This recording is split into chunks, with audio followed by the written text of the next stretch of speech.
Everybody, it's Christine. Welcome back to my channel. I'm going to try and get this done really quick before my hubby gets home.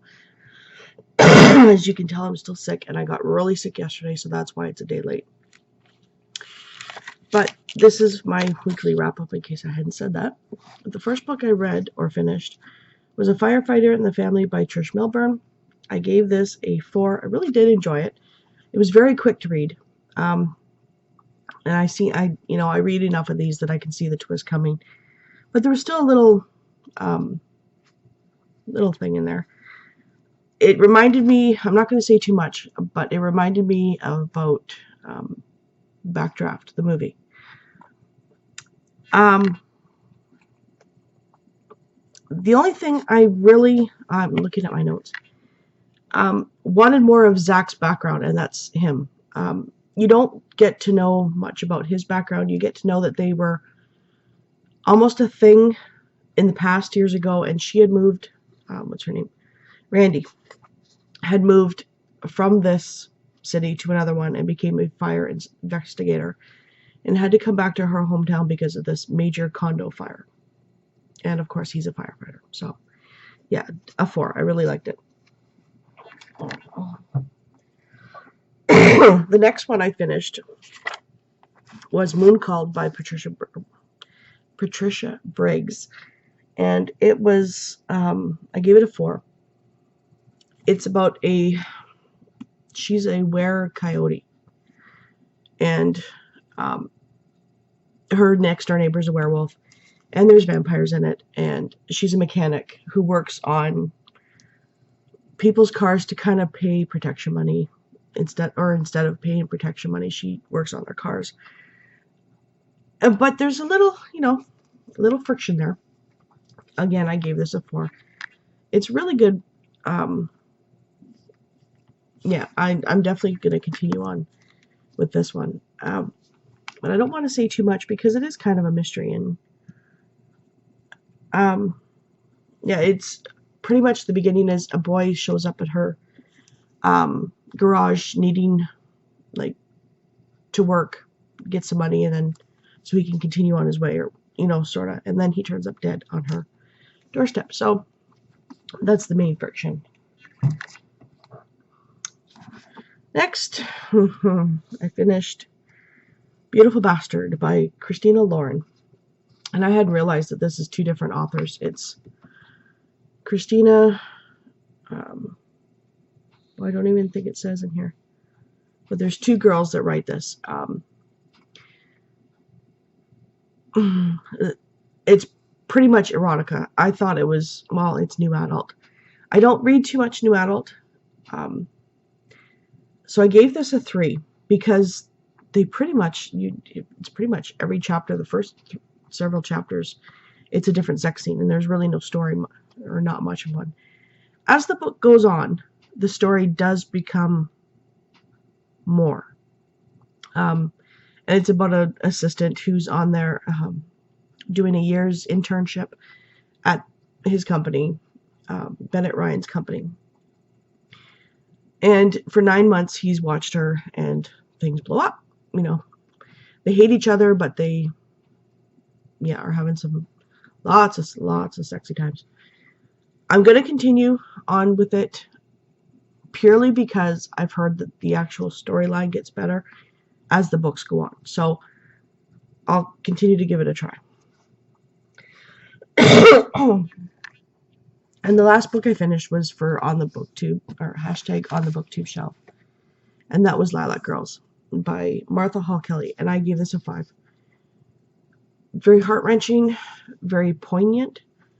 And it's about 3 women. 2 of them are real, and 1 is based on a real person. And it's Carolyn, Cassia, and Herta. Herta is the doctor that is working at Ravensbrück concentration camp. Cassia is one that was working for the underground and ends up at Ravensbrück. And Carolyn is an American who tries to help displaced families or kids in France. The only drawback about this is I found Carolyn a little bit too flighty. I found that she just did not sometimes get it. Like, people are dying, and yes, it's great to help the orphans, but it was like a pet to her.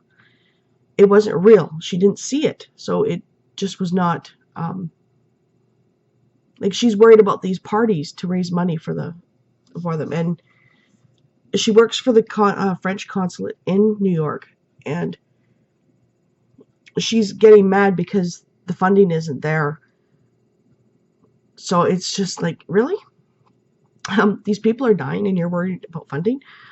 And, her dresses and her parties. And I don't think she thoroughly got it until she actually seen or met with the rabbits of Ravensbrück, and that is the girls that were operated on by Herta. And it was just, wow. That's all I can say is wow. And yeah, we will talk more about this on our live show, which is this Sunday at 2 p.m. Eastern on Lisa's Paper Bits channel, and her link will be posted below. So yeah, I definitely gave it a 5. I think that might be one of my top reads for this year. So I decided to start my February reading early because I can. And I started with Fever Code by James Dashner. It is book 0.6, but it also says it's book 5. And I really don't think you should read 0.5 and 0.6 until you've read the original trilogy, because it does give away some specific things that you really don't find out until like the second and third book. And if you want to be spoiled, then yeah, go ahead and read these ones, but definitely read them after the trilogy to keep the suspense going, I guess. So I won't talk about this much. It's just continuing on with what's going on after the flare, after the flare happened. So there's that. And then I might pick up one of these books, either Paper Valentines by Breda Yavanoff, and I'm really not sure what this is about. I just know I read one of her other books and I liked it, and it's for my Triple RC Challenge, which is the Romance Readers Reading Challenge, and it is a Goodreads group, and I'll post a link below as well. And I might pick up Jill Shalvis's Slow Heat, and again, it's for the Triple RC Challenge. And yeah, I'm liking Jill Shalvis, so we'll see. But the main thing on plan, and I will show you this, is I've been cutting out fabric for 2 different outfits, but it's for the same doll. And it's for this one. So I know some people like to see the dolls that I'm sewing for, so that's her.